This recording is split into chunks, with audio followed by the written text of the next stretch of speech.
ഹൈക്കോടതി ഉത്തരവിന് പിന്നാലെ മന്ത്രി സജി ചെറിയാന്റെ രാജി ആവശ്യപ്പെട്ട് പ്രതിപക്ഷം. മുൻപത്തേക്കാൾ ഗുരുതരമായ സാഹചര്യമാണെന്ന് പ്രതിപക്ഷ നേതാവ് വി ഡി സതീശനും രാജിയില്ലെങ്കിൽ പ്രതിഷേധത്തിലേക്ക് കടക്കുമെന്ന് പി കെ കുഞ്ഞാലിക്കുട്ടിയും പ്രതികരിച്ചു. സജി ചെറിയാനെ മന്ത്രിസഭയിൽ നിന്ന് പുറത്താക്കണമെന്നായിരുന്നു BJPയുടെ ആവശ്യം. എന്നാൽ രാജി ആവശ്യം CPIM തള്ളി. ആ പ്രതികരണങ്ങളിലേക്ക്.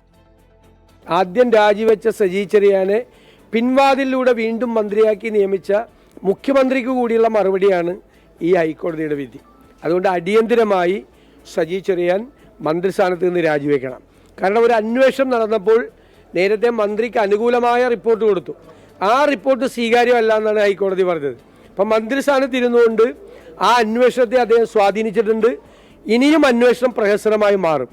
അതുകൊണ്ട് അടിയന്തരമായി ഗുരുതരമായ ഈ പരാമർശത്തിൻ്റെയും കോടതി വിധിയുടെയും പശ്ചാത്തലത്തിൽ സജി ചെറിയാൻ മന്ത്രിസ്ഥാനം രാജിവെക്കണം. അല്ലെങ്കിൽ ബഹുമാനപ്പെട്ട മുഖ്യമന്ത്രി അദ്ദേഹത്തെ മന്ത്രിസഭയിൽ നിന്ന് പുറത്താക്കണം. അദ്ദേഹം മന്ത്രിസ്ഥാനത്ത് ഇരിക്കാൻ പാടില്ല. സാങ്കേതികമായി തന്നെ പാടില്ല. ധാർമ്മികമായി പിന്നെ സംശയമില്ല. ധാർമ്മികമായി സംസ്ഥാന പോലീസ് അന്വേഷിക്കുമ്പോൾ, ക്രൈംബ്രാഞ്ച് അന്വേഷിക്കുമ്പോൾ അന്വേഷണം ഫലപ്രദമായി നടക്കണം എന്നുണ്ടെങ്കിൽ മന്ത്രി ഒഴിഞ്ഞിരുന്ന് കൊടുക്കലാണ് അതിൻ്റെ കീഴ്വഴക്കം രീതിയും. അതുകൊണ്ട് അദ്ദേഹത്തിൻ്റെ രാജിയായിരിക്കും ഉത്തമം.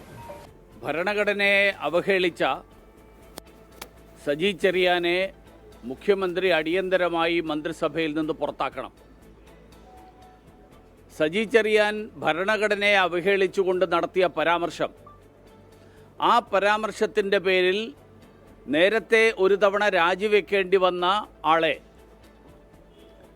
പോലീസ് അന്വേഷണത്തിൽ കുറ്റകരമായിട്ടുള്ളതൊന്നുമില്ല, ഭരണഘടനാപരമായിട്ട് ഭരണഘടനയെ അവഹേളിക്കുന്ന പരാമർശങ്ങൾ ഉള്ളതായിട്ട് തെളിവില്ല എന്നുള്ള പോലീസ് റിപ്പോർട്ടിൻ്റെ അടിസ്ഥാനത്തിലാണ് ഈ മന്ത്രിയെ വീണ്ടും മന്ത്രിസഭയിൽ ഉൾപ്പെടുത്തിയത്. കോടതിയുടെ വിധി അടിസ്ഥാനപ്പെടുത്തിയിട്ട് പുനരന്വേഷണം നടക്കട്ടെ. അതിന് ഞങ്ങൾക്ക് വേറൊന്നും ചെയ്യാനില്ലല്ലോ. രാജിവെക്കണമെന്ന് പറയാതെ ആരാളും ഇവിടെ മുഖ്യമന്ത്രി രാജിവെക്കണമെന്ന് പറയാൻ തുടങ്ങിയിട്ട് കാലത്തിൽ എന്തടിസ്ഥാനത്തിലാണ്? അതുപോലെ അല്ല കാര്യം. ഇത് സംബന്ധിച്ച് എല്ലാ നിയമവശങ്ങളും പരിശോധിച്ച് ആവശ്യമായ നിലപാട് സ്വീകരിക്കും. എന്തൊക്കെയാണോ വേണ്ടത് അതൊക്കെ